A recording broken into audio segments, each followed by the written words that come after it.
everybody, it's DJ JoJo, and welcome back to another episode of Harlem State of Mind, where we spotlight people in the community from one of the greatest communities in the world, Harlem, New York City. Woo, woo. Whether you're a creative, an entrepreneur, a city official, or just a familiar face in the community, this is a podcast for you. I'm here at Angel Harlem, where community, culture, and food intersect. And I have an amazing guest with me today. Very excited to have this person on the show. So everybody give a warm welcome to Lloyd. Ow. Look at that. I am actually behind the camera. I know. This is like, welcome. oh, man, I was about to say congratulations. Right. Like a celebration or something, right? No, thank you for Welcome. having me. I appreciate it. Thank you for giving us some of your time today. Of course, of course. So for the people that don't know you, which I know you're a big face in Harlem, you do everything, but for the people that don't know you, Right. just tell us a little bit about yourself, Okay. what you do, Okay. and yeah. All right, so I'm Lloyd, Lloyd, not Lloyd Banks, and not the singer Lloyd, even though I might hold a little tune here and there. Hey, stop. Wait a minute. You know, I don't want to get into that and stuff like that, but born and raised in Harlem, been here all my life. Was living with my grandmother first. She passed away in 2017, so I took over the apartment. I've been from all the way up to 145th to all the way down to Delancey Street, just showing love, promoting, having fun. From Angel Harlem, I used to just come in here and just sit at the bar.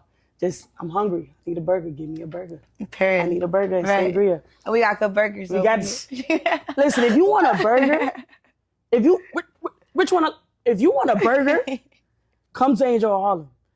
I call people. I wake up and like, I'm tired. I'm going to Angel Harlem. Get a burger. But I just started coming here and there, getting sangria. Then I started coming more and more and more. And I'm just like, I want to support. But I'm just going to support with my presence. I'm going to tell people to come. You know, let's hang out. Let's go to Angel Harlem. Let's hang out. Let's go do stuff. So I got into photography when I was younger. Started a business called Simple Images, Inc. Been doing that for about 12 years. I've done baby showers, photo shoots, modeling agencies. I used to partner with a Black-owned business who had for natural hair women. Every month they used to have a event, and I used to just take their pictures. So I kind of started getting my face in a little bit more with that. Just speaking up very loud, very out there. I mean, I'm not gonna just stay in one spot.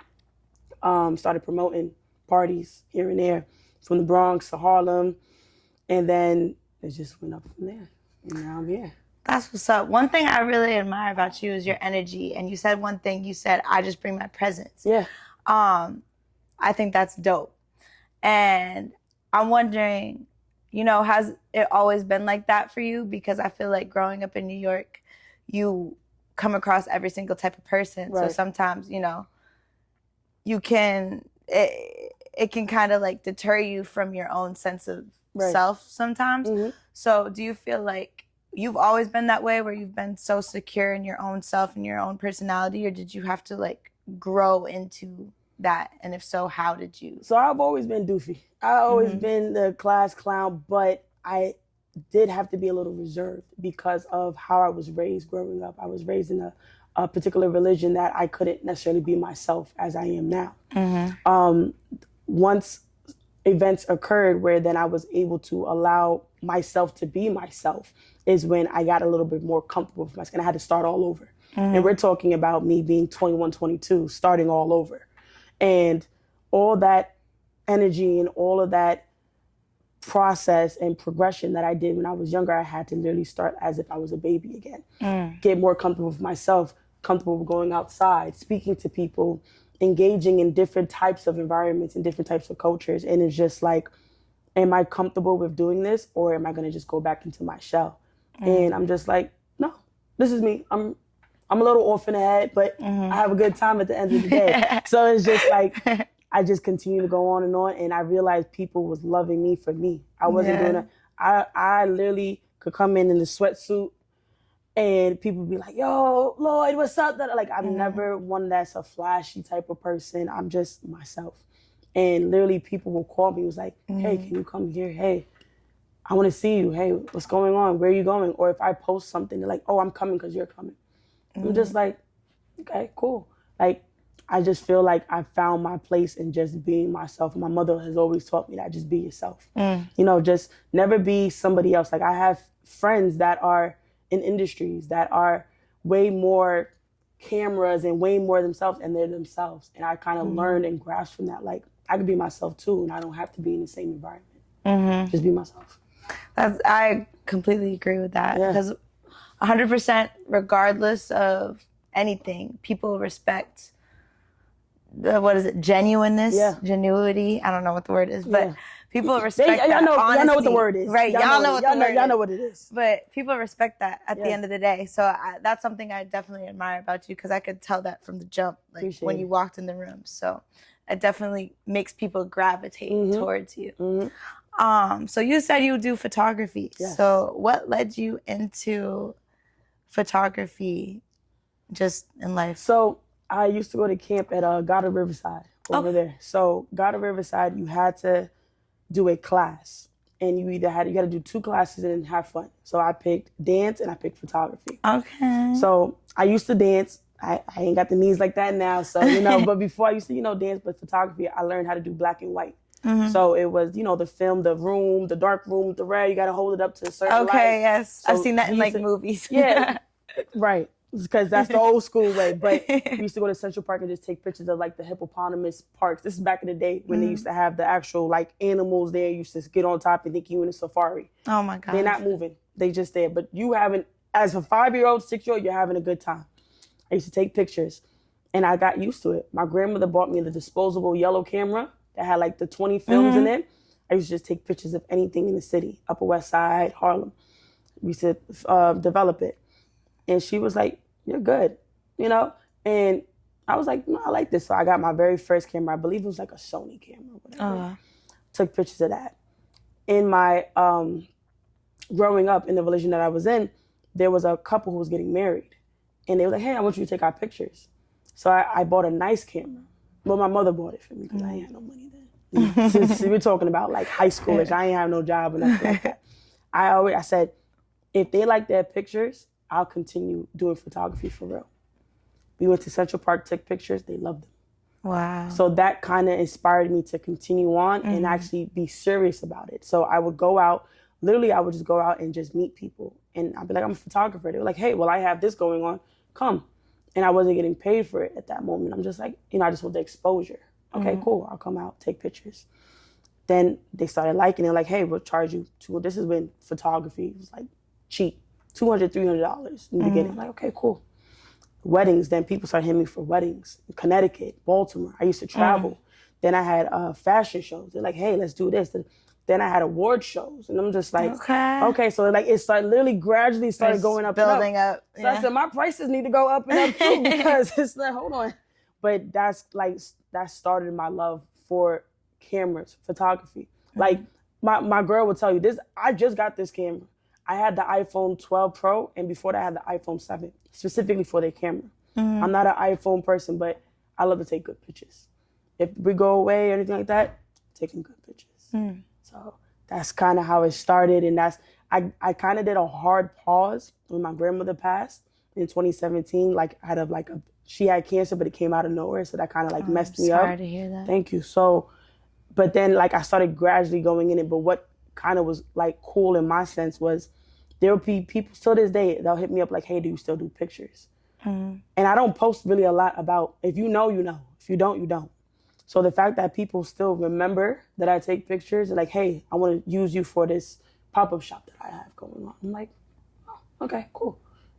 I know I take good pictures. Cool, that's fine. That's what's up. Yeah. I know a lot of people that really want to move forward in the photography industry. So for those people that are just like trying to enter into photography now, what advice would you give them? Don't follow the trend. So a lot of people now use a lot of Photoshop, and I'm not knocking it out. I'm not taking away from it, because at the end of the day, you have to sometimes develop certain photos to get to the right clientele. But be yourself. Be like, hey, this is the type of, I do only natural photos. I'm not going to change from that. So you're going to have a different type of clientele. Never be afraid to ask somebody or to extend yourself out there and say, hey, this is the photos that I do. I would like to work with you. Sometimes you may not be able to put the price that you want to, but the exposure is going to get you the price that you need. That's how I look at it. So if you do photography, if you want to be a photographer, go for it. Don't let nobody hold you back. Don't let these pictures of these women and they, you've seen them in person and that's not how they look, but that's the picture. Don't let that deter you. You know what I'm saying? Like, let your pictures is going to define who you are.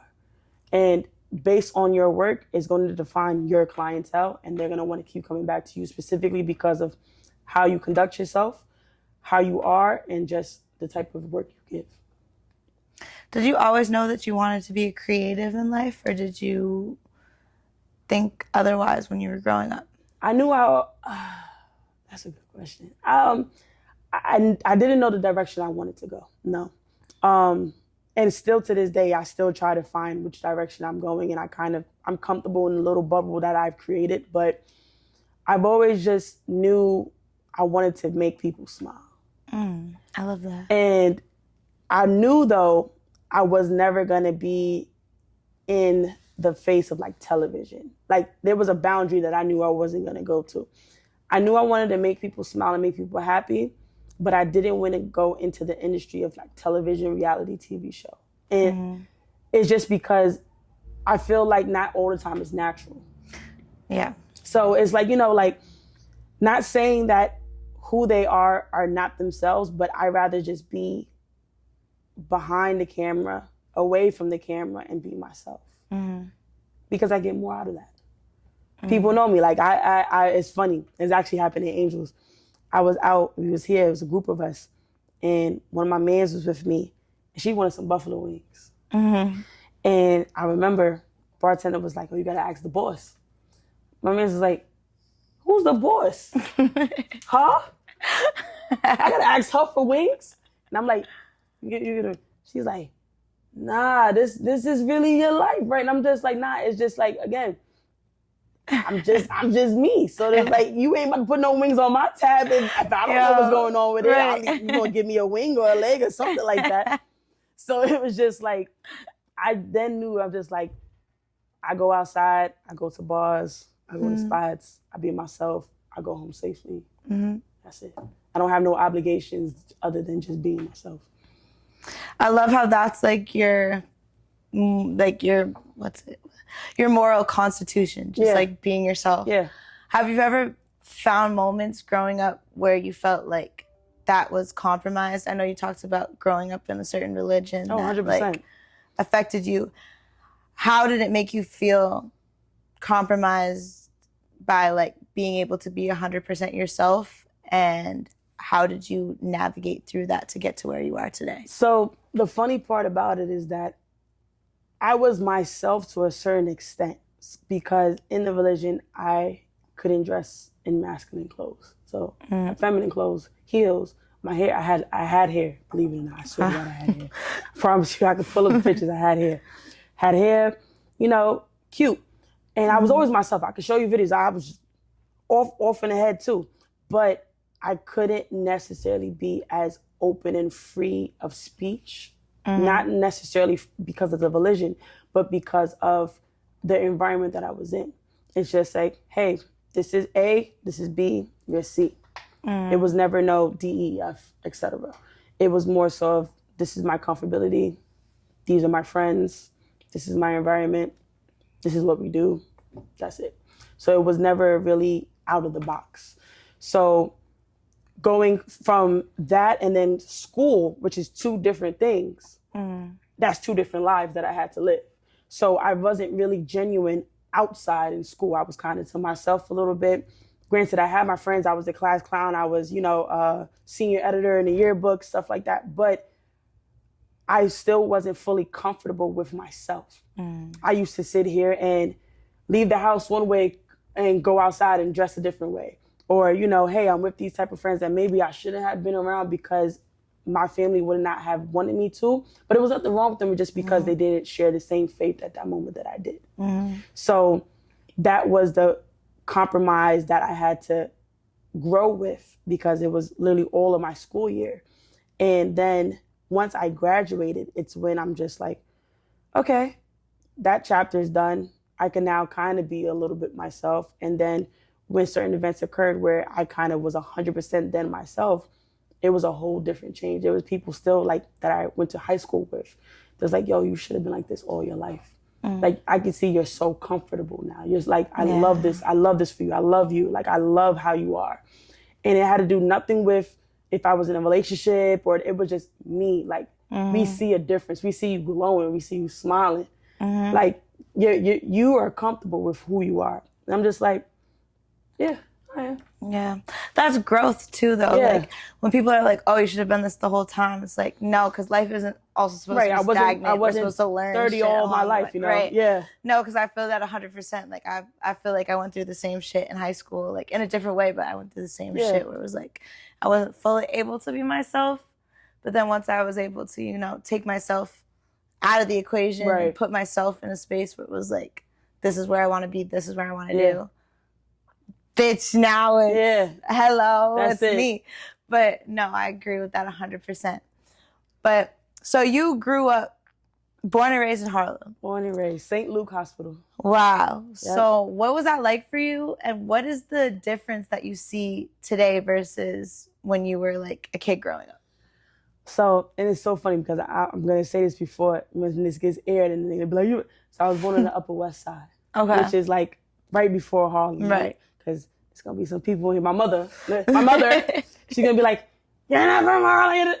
So, I was born on the Upper West Side, but my family's on Morningside. I have family all around in Harlem. But growing up in Upper West Side Harlem, it's kind of the same. It's just, of course, the generation is 100% different than how we grew up. But literally, my school was across the street. So between my grandfather and my grandmother used to pick me up just to go up the block.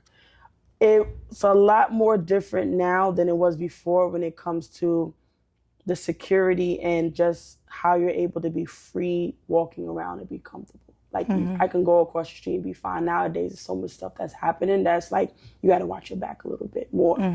But growing up, I used to always go to BBQs on 72nd Street in Columbus, between Amsterdam and Columbus. No, Columbus and Central Park West. That was like our go-to spot all the time.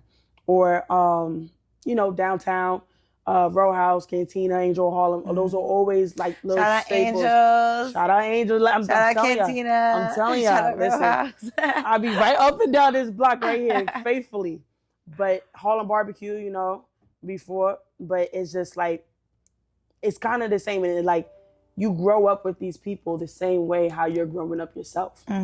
So it's like my best friend, her grandmother lives right up there in Unity. We used to just go to that up and down the block. And then now growing up, same thing, up and down the block. It's just now we got a car. So now we can drive. So versus taking the MTA bus, you know, versus taking the bus, you know, taking the bus and the Uber and the train. It's just like, it's literally like, this is all I know. And it was so funny. I was just saying this yesterday to my lady. This is all I know. Like, I'll walk down the block and I'll see somebody that I went to elementary school with. And they'd be like, Lloyd? I'd be like, oh, I got to get out of here. Why am I still seeing the same people that was digging in their nose and chasing me up and down the block? And it's just like unity right there. I don't know how many people we done buried in there, because that's the family funeral home. Like this is all I know. Magic Johnson, we used to go there. When Red Lobster used to be over here, down to you know, just even Seatown, where it used to be on Amsterdam, to the tennis court. Like, it's just so much stuff that has evolved and changed, but the people are still the same when you find them. They're not hard to find, because Harlem is always going to be Harlem. If you're from Harlem, they're going to know you from Harlem. Sometimes it's not even all the way by the way you dress, it's how you talk, your demeanor, your swag. They're going to know you from Harlem.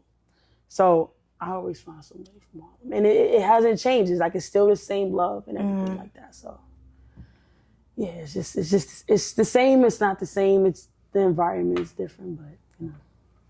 I love that.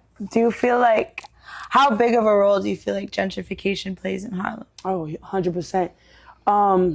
Both for the positive and the negative.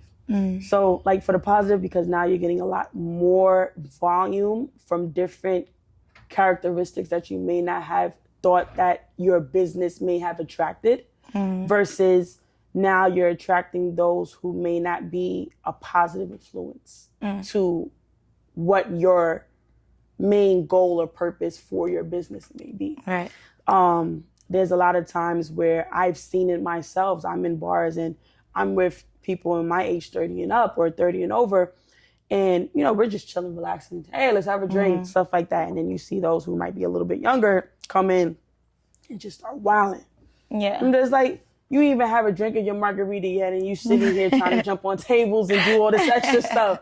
And we just trying to have a margarita and watch the game. Right. You know, and then there's some people where sometimes where you go and it's the older crowd. And they, you know, a little messed up in the head and stuff like that, or messed up when it comes to it. And so it's kind of like a little here and there. But what I do like and what I do love that I have seen a lot in Harlem is a lot of places are combining that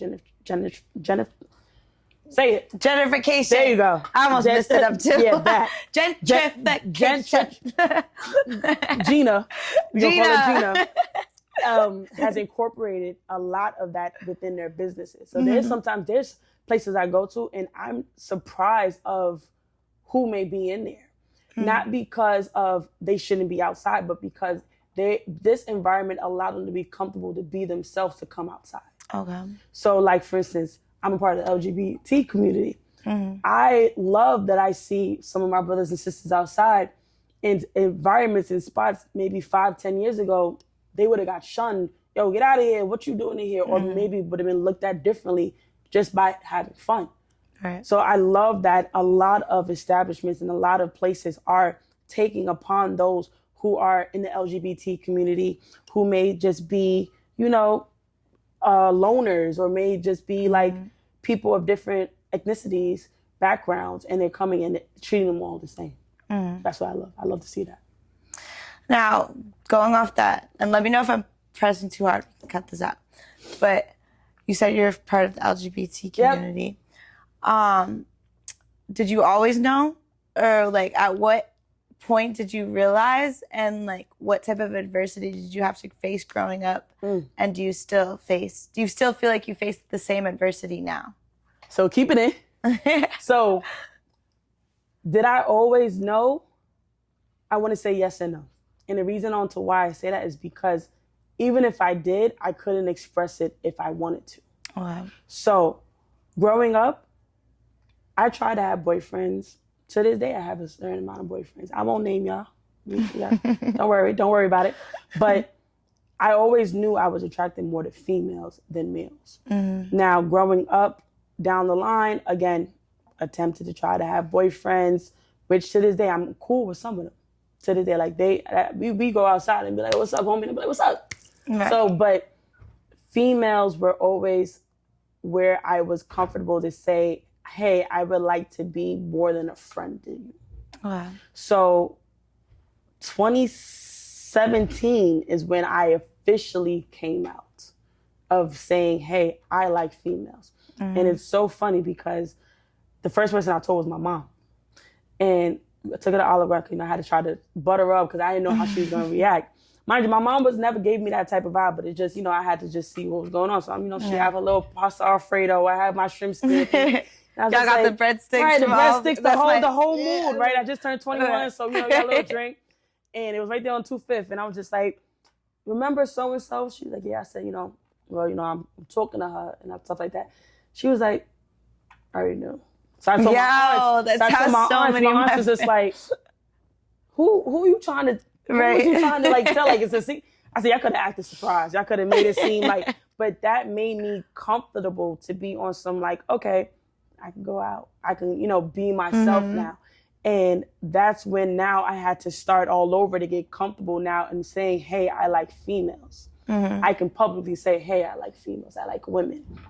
I love women. I love women. So it was challenging growing up because, again, I had girlfriends growing up, that had to be a secret. And it's so funny. I said, listen, in order for you to be my girlfriend, I need you to fake like you were part of this religion too. We just can't do nothing in front of stuff like that. But in order for you to come to my house, you got to say you this religion. And they be like, all right, because I like you. Because my grandma was not letting nobody in that house unless, you practice the same faith. So I said, listen, you can't come over, stuff like that. So that's kind of how I had to do growing up. And it was nothing wrong with it. That was a choice that I decided to do. But I never wanted to disappoint my grandmother. So before she passed, I told her on her deathbed. Wow. I was like, hey, listen, remember so-and-so? Yeah, that was my girlfriend. She was just looking at me. She was just like, okay. And I was like, I feel like she didn't have nothing else to really say because her time was coming up. So I feel like she didn't really want to go back and forth. But I feel like if I didn't tell her, regardless of the state of the condition that she was in, I would probably not be comfortable with who I am now because that was a person that was important to me. And if I would have let her go out of this world without her knowing the true me, I would not have been comfortable with being the true me. Wow. I would have just been on some, you know what, this is how she saw me. This is how she saw me before she left. I'm going to continue to do this.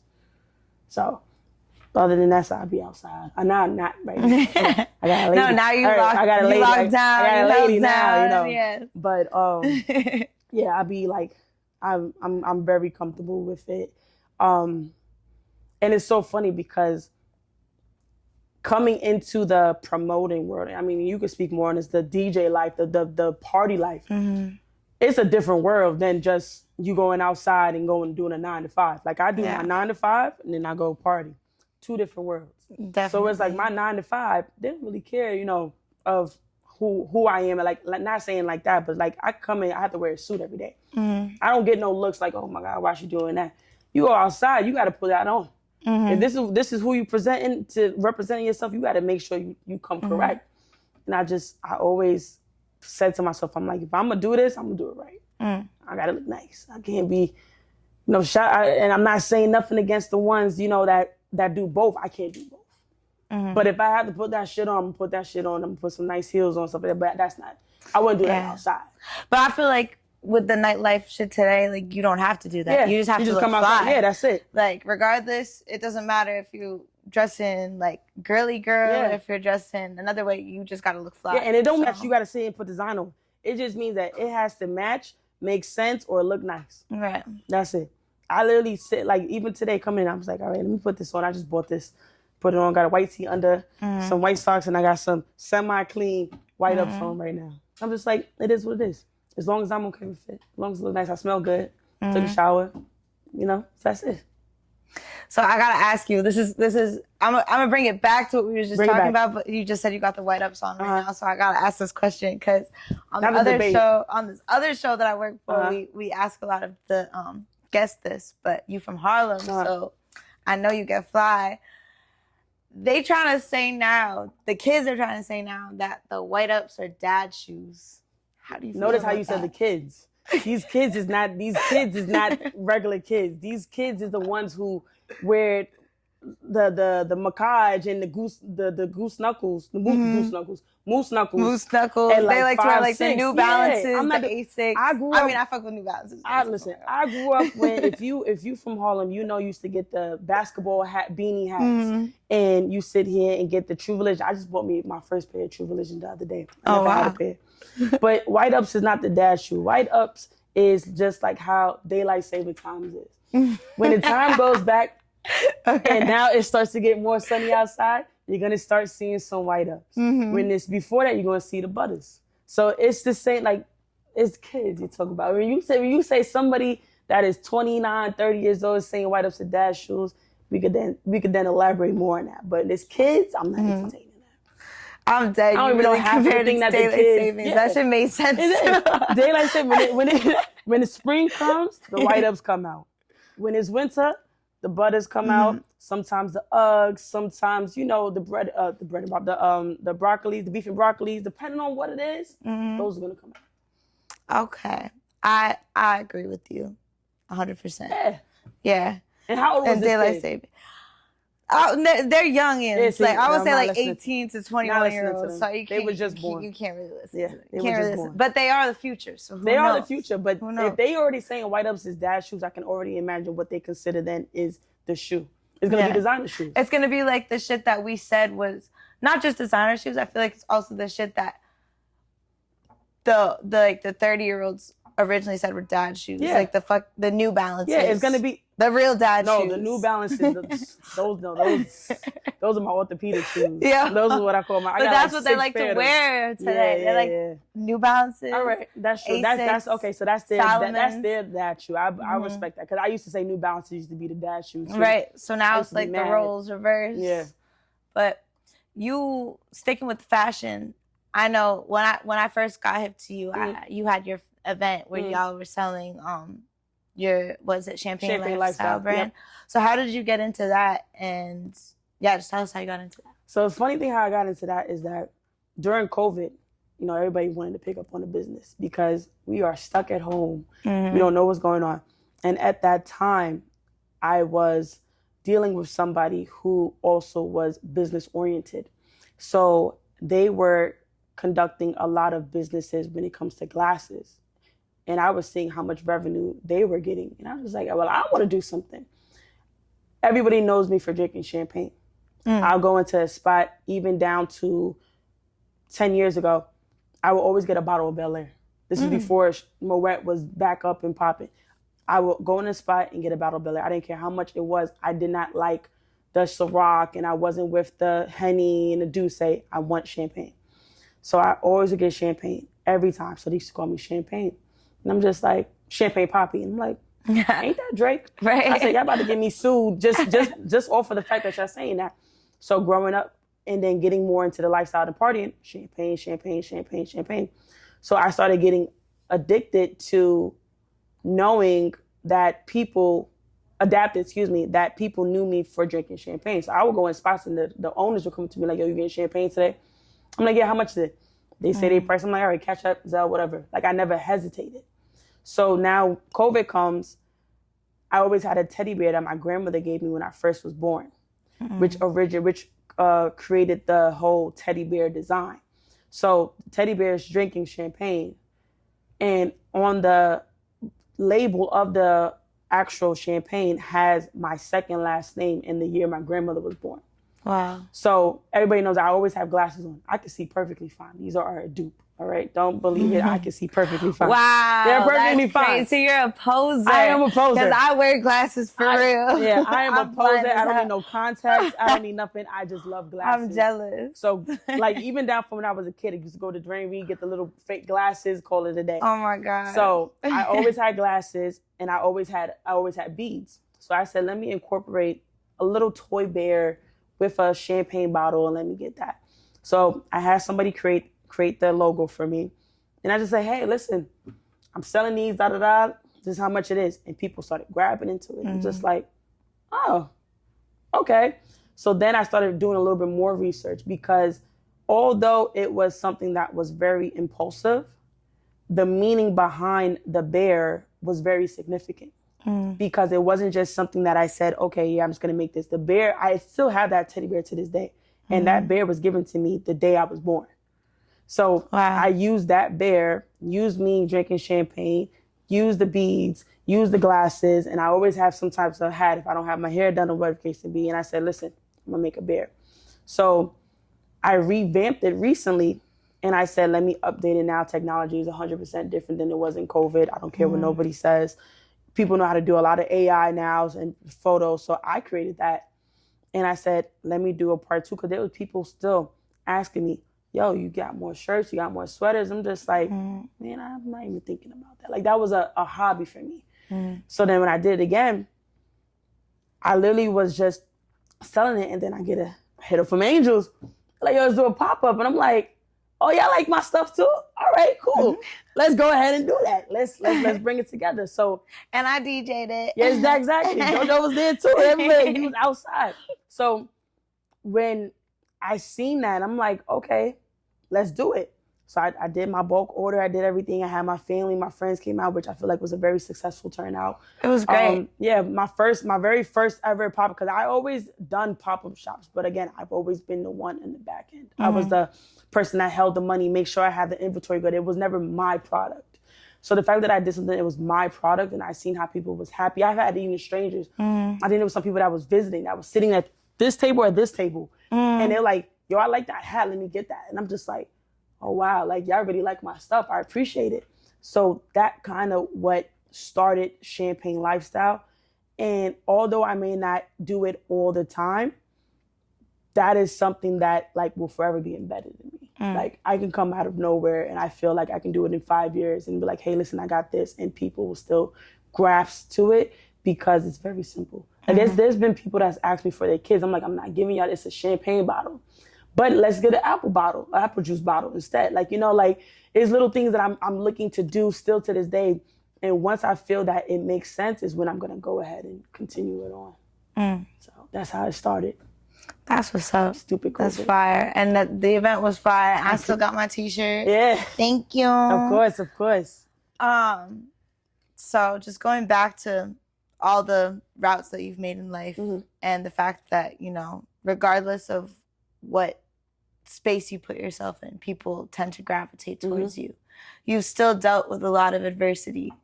You told us that you're part of the LGBT community. I think it was really brave of you to talk to your grandmother, God rest her soul, about that before she passed.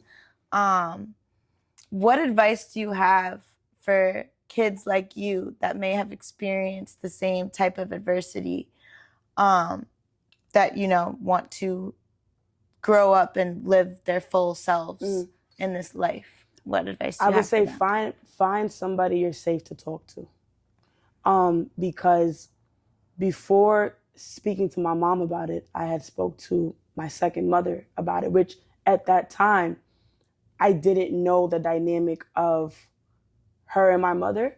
You know, I just knew that they were friends. So I'm just like, hey, I want to come out to her. I'm, you know, expressing myself just in general. And don't get me wrong, just because, you know, I'm happy, I've battled depression. I've had to, you know, have therapy. Like, it's not something that is just a clean slate. But if you accept and understand what you might need to fix, change, or come against, is when then it's easier for you to talk about it. So if somebody's out there that is in the same position as I am, that has grew up in a religion that where you can't be yourself all the time, find somebody, write in a journal. A good thing about these iPhones, they have this journal where you could just write, you know, and I'll be like, today I had a bad day. Let me tell you what I did. I'm talking to myself, but it's releasing all of that anxiety that you have. And if you don't have somebody, write, speak, don't hold it in. There's a lot of people and there's a lot of kids these days that unfortunately succumb to suicide because they don't feel like they have that outlet. So there's a lot of times where I put myself in a predicament, not necessarily with children because I'm not around a lot of kids like that, but friends that I grew up with or people that I know on Facebook. I may not have seen you a day in my life, but if I see that you have wrote something a little crazy on Facebook, I'll write you like, yo, you good? You know, I know you don't know me. I'm not trying to get in your business, but, you know, and I've had people spill their guts out to me just because they needed that person to talk to. And I always said to myself, if the roles were reversed and I have that growing up, I may have came out a little bit earlier than I wanted to because I would have been comfortable to know what direction might be the best for me at that moment. But because I didn't, again, I did what I did and it came out still the same outcome that I wanted to, but have that person to talk to. If you don't have that person to talk to, write in your journal. If not, there's a lot of free therapies out now, the days where you could just do the free session, the free trial, you know, just to get that out of the space. These, you know, these messages where you can write somebody, the anonymous messaging and texting and call, and just to have somebody listen to. Right. There's all these different outlets now that I wish back in our day we had. So I'm happy that they have it. I just need everybody to make sure they use it. Yeah. I think there's even a phone number that there's like it's like a hotline or something like that. So I feel like you have a lot of outlets now that we did not have. And there's people that I know that have succumbed to suicide that were supposed to be my age. And this because a lot of these outlets were not available to us. So for those who are in the closet or, you know, unsure which direction you want to go to, if you got to think about it, then that means then you need to figure it out. If it comes naturally is when you then know which direction you need to go to. You're going to make people upset. And I've made a lot of people upset of coming out. There's certain family members I don't speak to because of my decision. And I had to come to say, am I going to be okay with that? Or am I going to still please people and then not please myself? So it's like, I'm going to have to take a loss. Yeah. And if the loss means that I'm going to be happy at the end, that's what I'm going to take. That's real as fuck. Anybody listening right now Seriously. that feels that way, make sure you listen to these words because it's real, some real shit. Listen. Now, we got to wrap. Okay. But before we go, I got to ask you a couple questions. We like to do this segment with each guest that comes onto the show because it's Harlem State of Mind. Right. So, you know, Harlem shit. So, it's finish the sentence, right? I'm going to say something. You got to finish the sentence for me. Oh, Lord Jesus. Okay. Harlem isn't Harlem without blank. El Puerto. A what? El Puerto. El Puerto? For real? I would say that. That's the first thing. What you like to get from El Puerto? The crab legs? Crab legs. I get the empanadas. I get the the fish. empanadas are fire. I get the salmon, the shrimp. I either get it boiled or I get it fried. Okay. I don't know why that's the first thing that came to my head, but maybe because I'm hungry. I don't know. But no, that's just bad, though. Now I want crab legs. I can't think of Harlem without, you know, or Magic Johnson being like, is it one of those? But yeah. Okay, fire. Okay, next one. Since this is the flyest area, everybody knows how to dress over here. You're not from Harlem if you don't have blank in your closet. You're not from Harlem if you don't have white tees in your closet. Butters in your closet, white ups in your closet. I was waiting for you to say the white ups. White man, got it. Cause the kids gotta say this is dad shoe. So yeah, if you don't got the dad shoe in the closet, white ups, butters, white tees, and I mean crispy white tees, not the white tees that got the little stain in the back of it. Not because you're dirty, but it's been there for a long time. The crispy white tees, and I mean, yeah, I would say those top three. I would say right there that you gotta have, and a hat, a New York fitted hat. Some sort of hat, some sort of fitted. Shout out Caps USA if you need it fitted. Make sure to pull up there. Let me get some hats. Last one. If you're looking for a real Harlem vibe, it's a Saturday night. Angel Harlem, don't even finish this. Yeah, that was a trick question. No funny shit, no funny shit. I really come here on a Saturday. I will get here at like 4:00. I probably won't leave until like 1 a.m. And that's just on the regular. I come here by myself. I tell Arturo, shout out to Arturo. I'll be like, yo, Arturo, let me get a sangria. Shout out Arturo. Yo, great bartender. Then I'm just eating. Drink be down here. I turn around, drink is there. He is Houdini. I'm like, oh my God, there's liquor in here still. I keep drinking late and literally, and I would say this, and I say this honestly and humbly. Angel or Harlem has came up in its time. This used to be a spot where people will come here a lot for birthdays and celebrations. You know, you had to have a reservation to get in the shit. Like I used to call, like you got to, it's about an hour away. I'm like, all right. But now you coming for a vibe. And not a lot of places can give you both. Not a lot of places can give you a vibe and a celebration at the same time. You could come here and say, hey, my grandmother's birthday just came. Is here, whatever, 65. I actually brought somebody here whose birthday she was like 60-something years old. She wanted shit. I want to go to Angel Harlem. I was like, I don't know what you know about Angel Harlem, but I'll take you there. Cool. She was having the time of her life. So it don't matter what age, Angel Harlem is going to give you that type of vibe. And they're not paying me to say this. I'm being dead serious. I mean, and if you know me, you know me. I always say Angel Harlem. They'll where you at? I'm at Angel Harlem. You going to turn into a burger. You love a burger. You love a sangria. And I kid you, if y'all pull up my receipts, it'd be burger, sangria, liquor, sangria, wings. And it's just, if you want a good vibe, you don't know what to do, you don't know where to go, you want to eat, coach your stomach, listen to some music from JoJo. Shout out to JoJo. Saturday. Listen, every Saturday. Come to Angel Harlem, for real. It really is the vibe. And it's in a great location where you're going to find parking. You're going to come inside, you're going to enjoy yourself, and you go home safely. Yeah. That's it. And I've never, and I say this because nowadays it's very important to say this. There has not been one time that I have seen where there has been an altercation because of people not knowing how to hold their liquor. And a lot of places, unfortunately, succumb to that because of the environment or what their profile they're trying to bring in. Angel Harlem brings in everybody.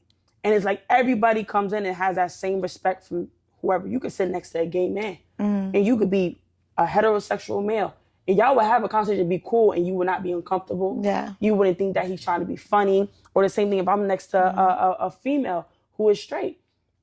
She wouldn't think that I'm trying to just talk to her because I'm standing right next to her. I'm asking her, can you pass me a napkin? So it's you're going to get any and everything around here. You're going to get great music, great vibes. You're going to get a karaoke. You're going to get a conga line. You're going to get a dancing. Especially if Rose is here. If Rose is here, you dancing. You doing cartwheels. Rose is You're gonna doing get cartwheels. everybody else. Her and Naya, y'all doing cartwheels and everything in here. She's gonna get y'all line dancing. And not a lot of hosts and not a lot of people that work here give you that vibe, flow. Everybody, they're not gonna sit here and just give you a drink and just say, here you go, that's it.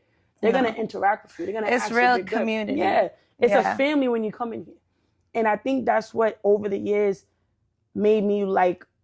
I am loyal to know where if I need a burger and wings and I just want to sit here and be in the area, I'm going to Angel Harlem. There's not another place that I can name of that's on this strip that I come specifically for what I come for here.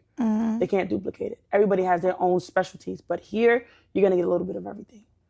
That's it. Oh, I know, we really appreciate it. Alberto's over there smiling ear to ear. Thank you. But it's real. So y'all, if y'all looking for some real community, some real vibes, some good energy, safe space to be yourself, come to Angel Harlem. 100%. Lloyd, it's been real having you today. I appreciate it. Thank you for your time. Thank you for joining us. Of course. We're going to have to get you back on the pod. Oh, I know that you're going to have more events, more amazing things coming your way. Yes, I got an event this Saturday. Excuse me, in the Bronx, Shaking Crab.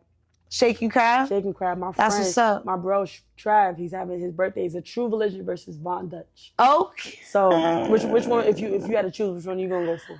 Young me would say Von Dutch. Today me would say True Religion. You're going to say old me. But anyway, but yeah, I'm doing that this Saturday. So yeah, it's just, I'm booking busy, but we outside. That's what's up. Yes. Well, I'm going to try to pop out. Of course, do it. Let's go. All right, we outside. I got like 6 bottles already, so. Okay, we outside. There you go. There's no juice bar, but. No, it's okay. That's right. I just got to take it slow. I'm a lightweight, yeah. Nah, but I appreciate. I'm sorry. I appreciate that was the thing. That was Alberto telling us time's up. That was it right there. Nah, I appreciate you guys having me. It was actually really cool. I'd actually never done this before. Well, we're happy to be your first. Yes, very first. And we'll have you back. Yes, I'm looking forward to it. Well, thank you so much, Lloyd. Yeah, give us your how can we follow you? Yes. You have any websites, social media? I got social media. Instagram is going to be champagne.lloyd, LLOYD. So champagne is literally spelled CHAMPAGNE, like champagne.lloyd, LLOYD. Champagne Lloyd, definitely follow me. I follow back. If you see me outside, say hi. I'm very friendly. I get yelled at sometimes at that, but I'm very friendly. And yeah, that's where to find me at. Well, y'all, make sure to follow Lloyd. We appreciate your time here. Thank you. Make sure everybody to like, share, and subscribe to the podcast. Yes. We appreciate y'all for tuning in. Make sure y'all follow Angel Harlem, New York. Follow Angel Harlem. Angel Harlem, NY. Follow DJ JoJo.mp3. That's right. Y'all kids don't know what that is. Facts. Y'all don't even know. Exactly. But until next time, keep it real, and we'll see you in the next podcast. Peace. Later, y'all. All right.